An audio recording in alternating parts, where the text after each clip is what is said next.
135वीं जयंती के उपलक्ष्य पर देश प्रदेशवासियों को हार्दिक शुभकामनाएं। और मैं इस गण सेवा समिति का अध्यक्ष हूँ और अध्यक्ष होने के नाते मेरा फर्ज बनता हूँ कि मैं दलित समाज में जन्मा हूँ और दलित समाज हमेशा से शोषण का शिकार रहा है। आज बाबा साहब की देन है कि हमें जो भी अधिकार और जो भी समानता का अधिकार मिला है वो उनकी वजह से मिला है। तो हम लोगों को भी चाहिए कि बाबा साहब ने जो कार्य किया है वो सिर्फ दलितों के लिए नहीं किया, बैकवर्डों के लिए नहीं किया, उन्होंने सभी के लिए किया। पहले महिलाओं को पढ़ने का अधिकार नहीं था, बाबा साहब ने पढ़ने का अधिकार दिया। आपको भी मालूम है कि एक समय था सामंती सोच के लोग लड़कियों को पढ़ने नहीं देते थे, लेकिन उसके बावजूद बाबा साहब ने उनको नौकरी में अधिकार दिया, उनको राजनीति में अधिकार दिया। तो हम जिंदगी भर उनके ऋणी हैं। अगर हमें उनका ऋण तो मरते तक हम चुका नहीं सकते हैं, लेकिन हमें चाहिए कि हम अपने समाज को जो दबे कुचले लोग हैं उनकी मदद करें और उनको जागरूक करें कि आपके पास बाबा साहब ने एक वोट दिया। सामंतवादी विचारधारा के लोग पैसे में आगे हो सकते हैं, मीडिया से आगे हो सकते हैं, माफिया से आगे हो सकते हैं, लेकिन 5 साल में एक बार ऐसा मौका मिलता है जिसमें आप सत्ता का परिवर्तन कर सकते हो और सत्ता का परिवर्तन में ही सारी आपकी जिंदगी की कुंजी छुपी हुई है। आप उससे नौकरी दे सकते हो, आप उनको अधिकार दे सकते हो, आप लोगों को पढ़ाई शिक्षा के लिए अच्छे स्कूल कॉलेज दे सकते हो। तो हमारा देश तभी बढ़ेगा जब तक आप लामबंद नहीं होंगे, एक नहीं होंगे, जब तक आप राजनीति की चाबी अपने पास नहीं लोगे तब तक आप कुछ नहीं पाओगे। इसलिए हम लोगों को इस जन्मोत्सव पे एक संकल्प लेके जाना चाहिए। हर जो लोग आते हैं वो देखी देखा एक माहौल खाली क्रिएट होता है कि बाबा साहब की जयंती बना, हमें दिखाने से नहीं, उसको अपनी जिंदगी में अमल करने से लागू होगा। हमें अपने लोगों की मदद करनी होगी, हमें अपने लोगों को आगे बढ़ाना होगा, तब जाकर के समानता मूलक समाज की स्थापना हो पाएगी। तब हम लोग सच्चे माने में बाबा साहब के विचारों पे, उनके बताए हुए रास्ते पे चलते हैं। एक बाइट मैं चाहता हूँ इनसे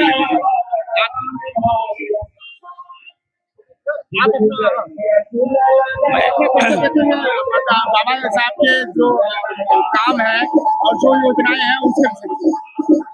मैं रंजीत कुमार SC/ST अधिकारी कर्मचारी कल्याण परिषद उत्तर प्रदेश जल निगम संगठन का प्रांतीय अध्यक्ष हूँ और आज बहुत ही हर्ष का विषय है कि आज अंबेडकर पार्क में हमारे सभी हर विभाग के संगठन यहाँ पे एकत्रित हैं और यहाँ पे आने का मेन मकसद है हमारे कि हम अपने बाबा साहब जिन्होंने दलितों, पीड़ितों और जो गरीब तबके के लोग थे उनको आगे बढ़ाने के लिए उनको जो है एक मंच दिया, एक आरक्षण की पहल करी, महिलाओं के लिए जो है आरक्षण दिया, हर क्षेत्र में उनके लिए प्रावधान किया जो खुले तौर पे मतलब जो है अपनी बात को महिलाएं नहीं रख पाती थी, शिक्षा का उनको अधिकार नहीं था।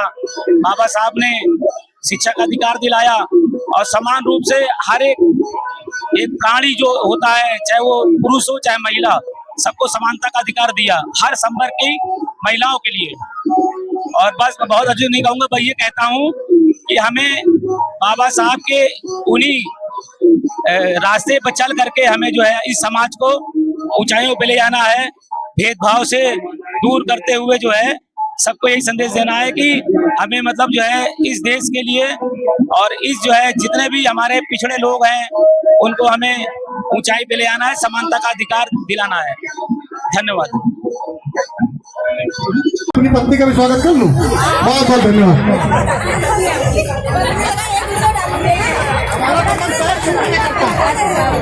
हमारा मन तो पैर छूने का करता है भाई।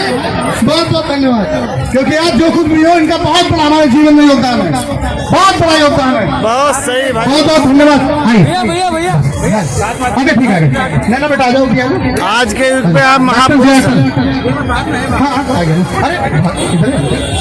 सर्वेश जी आज के युग के महापुरुष हैं। आ जाओ बेटा, आ जाओ, आप भी आ जाओ। चलिए अब आगे भैया। देखिए बच्ची को सबसे आगे लाओ भाई।